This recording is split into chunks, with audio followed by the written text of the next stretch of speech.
এই নিন মা আপনার খাবার। এই তোমার খাবার নাও।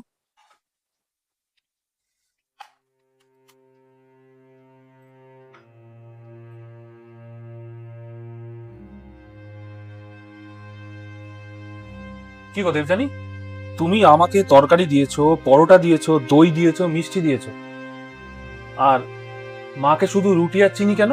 তুমি যা যা খেতে ভালোবাসো আমি তোমাকে সেগুলোই দিয়েছি। মার আর কি, উনি রুটি আর চিনি ঠিক খেয়ে নিতে পারবেন, তারপরে বয়সও তো হয়েছে, একটু বুঝে শুনে খেতে হবে তো নাকি? আচ্ছা, মার বয়স হয়েছে, মা রুটি চিনি খাবে তাই জন্য? বাবু, তুই কথা বাড়াস না, আমি ঠিক এটা খেয়ে নেব। কি বলছো কি মা তুমি? তুমি আমার সামনে বসে এসব খাবে আর আমি আরাম করে এগুলো খাবো? পারবো না মা।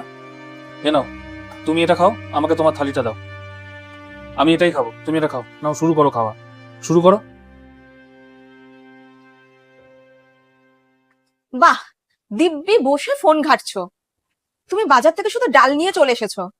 শুধু ডাল রান্না হয়ে যাবে? আমার দাদা আসছে, বৌদি আসছে, এত দিন পর। আমি কি তাদেরকে শুধু ডাল খাইয়ে রাখবো? একটু মাছ মাংস বা একটু সবজি বাজার করে নিয়ে আসতে পারলে না? হ্যাঁ অবশ্যই, তারা আসলে শুধু তুমি ডাল ভাত খাইয়ে রাখবে? যখন তুমি আমার মাকে শুকনো রুটি আর চিনি খাওয়াতে পারো, তখন তুমি তোমার নিজের দাদা বৌদিকে শুধু ডাল ভাত খাইয়ে রাখবে? তোমার বাড়ি থেকে আসা লোকেরাও জানুক যে এই বাড়িতে কিরকম খাওয়া দাওয়া হয়, সেটা তো ওনাদের জানাটা জরুরি, তাই না? তোমার বিবেকটা কি বলো তো একবার আমাকে। হুম, আমাদের বাড়িতে মাছ মাংস ডিম দুধ সমস্ত কিছু আসে, আর মার কপালে জোটে কি? শুধুমাত্র শুকনো রুটি আর চিনি।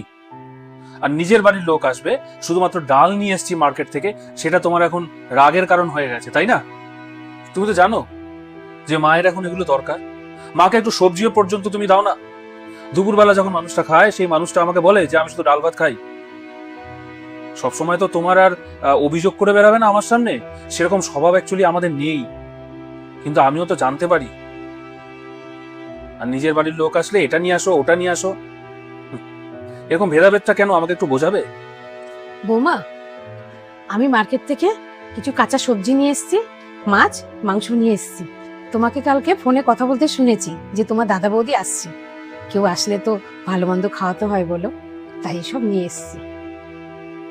দেখেছো, দেখেছো, এটাই হচ্ছে মায়ের নিঃস্বার্থ ভালোবাসা। তোমার পরিবারের লোকেদের জন্য দেখো মাছ মাংস সবজি এসব নিয়ে এসেছে। মা, আমাকে ক্ষমা করে দিন মা। কালকে আপনার সাথে আমি খুব খারাপ ব্যবহার করেছি। আমার মানসিকতা যে এতটা ছোট আমি বুঝতে পারিনি মা, আমাকে আপনি ক্ষমা করুন। ঠিক আছে, এটা কোনো ব্যাপার না। ছোটরা ভুল করলে বড়দের ভালোবাসা দিয়ে শুধরে নিতে হয়। যাই রান্নাঘরে ব্যাগটা রেখে আসি। আর তুমি তাড়াতাড়ি আসো, তোমার দাদা বৌদি তো চলে আসবে। রান্না